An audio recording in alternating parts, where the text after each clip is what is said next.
Pendant que sa femme travaille à la maison, rangeant et faisant la vaisselle, son mari regarde tranquillement la télévision. À ce moment-là, son téléphone sonne, et elle, depuis la cuisine, est curieuse de savoir qui appelle son mari. Il répond que c'est le personnel de l'entreprise et qu'il répondra dans la chambre.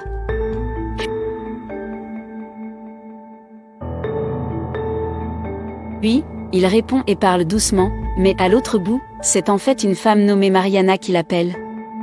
Irrité, il lui dit qu'il lui a déjà demandé 1000 fois de ne plus l'appeler à ce moment-là, il lui demande d'arrêter de faire ça et qu'elle devrait attendre, car plus tard, il irait dans la rue et l'appellerait. Ce qu'il n'imaginait pas, c'est que sa femme écoutait tout derrière la porte, mais elle est partie avant qu'il ne puisse se douter.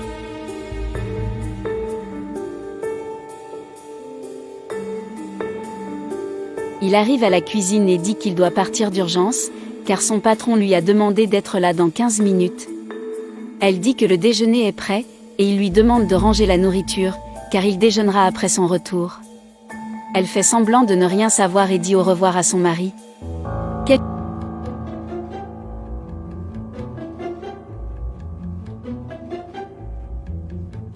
Quelques heures plus tard, il revient, et lorsqu'il retrouve sa femme, celle-ci lui demande s'il veut déjeuner, et il répond que non, qu'il est très fatigué, qu'il va prendre une douche et se reposer.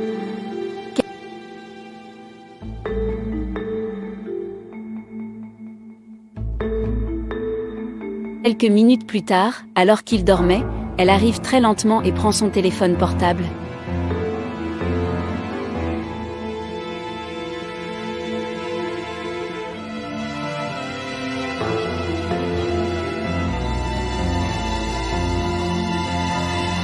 Et quand elle ouvre le téléphone, elle n'en croit pas ses yeux, elle est très surprise, et dit que ça ne resterait pas comme ça, et qu'il paierait pour tout ce qu'il lui a fait.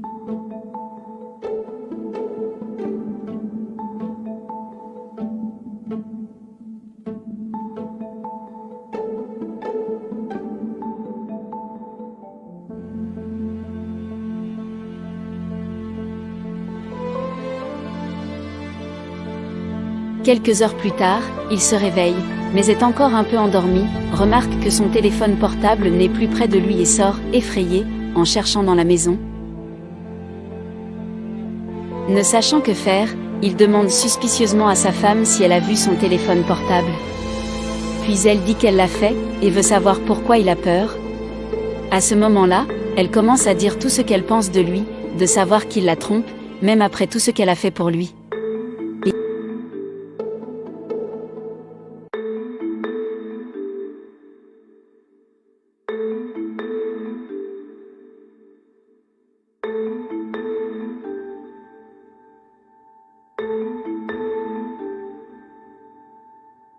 Elle n'arrête pas de l'engueuler, disant qu'il va payer pour tout ça, et qu'elle a vu toutes ces conversations de tromperie. Lui qui jusque-là écoutait tranquillement, a commencé à dire que si elle voulait vraiment savoir la vérité, il la lui dirait. Et sans ménagement, il dit qu'il quitte la maison, qu'il ne l'aime plus et qu'il veut divorcer immédiatement. Elle l'interroge sur la séparation, lui dit que mettre fin à un mariage n'est pas si simple, mais que si c'est ce qu'il veut vraiment, il peut partir, mais qu'il doit se souvenir qu'un jour la facture arrivera, et qu'il le regrettera. Et prenant un petit sac à dos, il est parti en disant qu'il ne voulait plus de ça et qu'il allait maintenant vivre sa vie.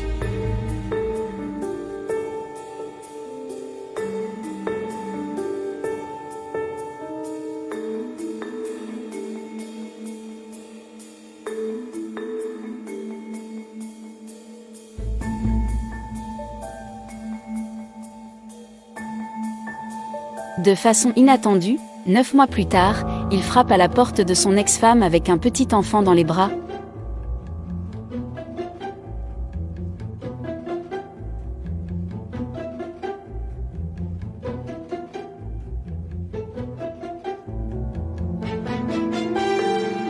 Lorsqu'il ouvre le portail, elle n'en croit pas ses yeux et veut savoir ce qu'il voulait à sa porte. Il lui demande alors, avec un visage désespéré, de le laisser entrer avec son fils, qu'il va commencer à pleuvoir, et qu'il veut juste parler un moment.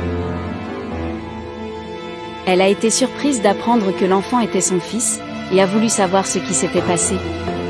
Il m'a dit qu'il m'expliquerait, mais qu'il devait aller à l'intérieur, car il allait commencer à pleuvoir.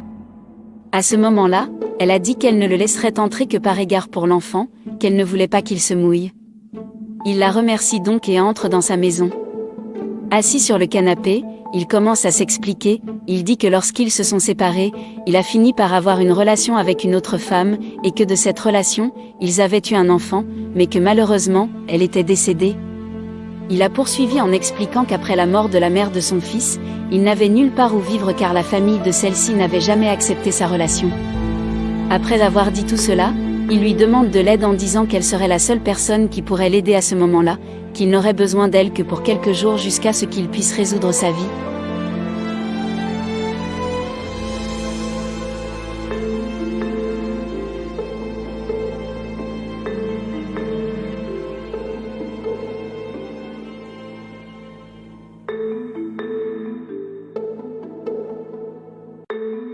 Elle a répondu que la vie était ainsi faite, que l'on récoltait ce que l'on plantait, et qu'il récoltait ce qu'il avait planté. Il a continué à dire qu'il était désolé pour ce qui était arrivé à la mère de son fils, et à l'enfant, qui dans cette histoire était innocent, mais qu'il n'accepterait pas qu'il revienne dans sa maison, qu'il pourrait même aider à prendre soin de l'enfant, mais qu'il ne reviendrait pas dans sa maison.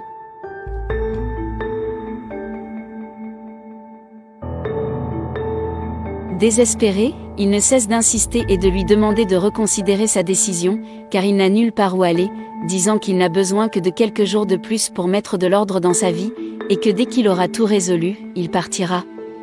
Il continue d'insister, mais elle reste inflexible, disant que l'enfant peut rester, qu'elle l'aidera à s'en occuper, mais qu'il ne retournera jamais chez lui.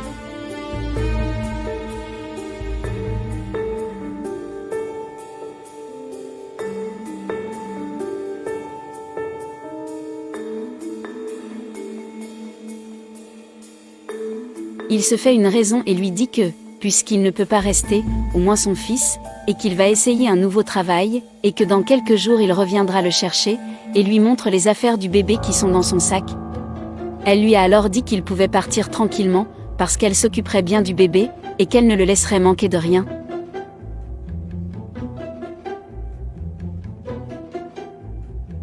Et c'est vraiment ce qu'il a fait, il a pris soin de l'enfant comme si c'était le sien.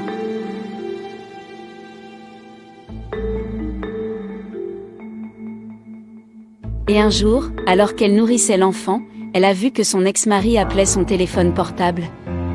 Lorsqu'elle a répondu, elle a voulu savoir pourquoi il avait disparu pendant quelques jours sans voir son fils. Et à sa grande surprise, il lui a dit qu'il devait quitter le pays pour son travail. Elle est malheureuse et lui demande de ne pas faire ça à elle et à son fils. Il dit que c'était une décision difficile, mais qu'il n'y avait pas d'autre solution. Elle se plaint, dit qu'il ne peut pas abandonner cet enfant, et il répond en disant qu'il ne le ferait pas, parce qu'il le confie à une personne très responsable, et qu'elle saura prendre soin de l'enfant. Il lui demande de prendre soin de l'enfant, et qu'elle ne lui fasse jamais oublier qu'il est le père. La femme insiste en lui demandant de ne pas abandonner son fils, mais il est déjà décidé. Lorsqu'elle raccroche le téléphone, elle est désespérée, ne sachant que faire de cet enfant qui dépendait désormais totalement d'elle, et elle se demande ce qu'elle va faire. Elle se souvient alors d'appeler sa mère et de lui demander conseil. Presque en larmes, elle explique à sa mère qu'elle ne sait pas quoi faire, que son ex-mari est parti en laissant le bébé sous sa garde et qu'il lui a dit qu'elle n'avait que deux options, soit l'adopter, soit le donner à une agence gouvernementale qui s'occupe des enfants.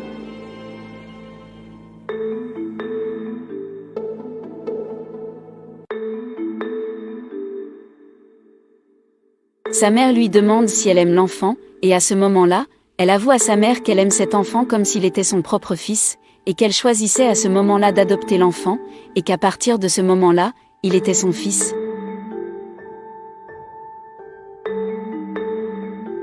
Très déterminée, elle déclare à nouveau qu'elle gardera l'enfant et raccroche le téléphone. Très émue, elle prend l'enfant dans ses bras et déclare qu'elle sera désormais sa mère et que personne ne pourra jamais l'arracher de ses bras. Très émue, elle prend l'enfant dans ses bras et déclare qu'elle sera désormais sa mère et que personne ne pourra jamais l'arracher de ses bras.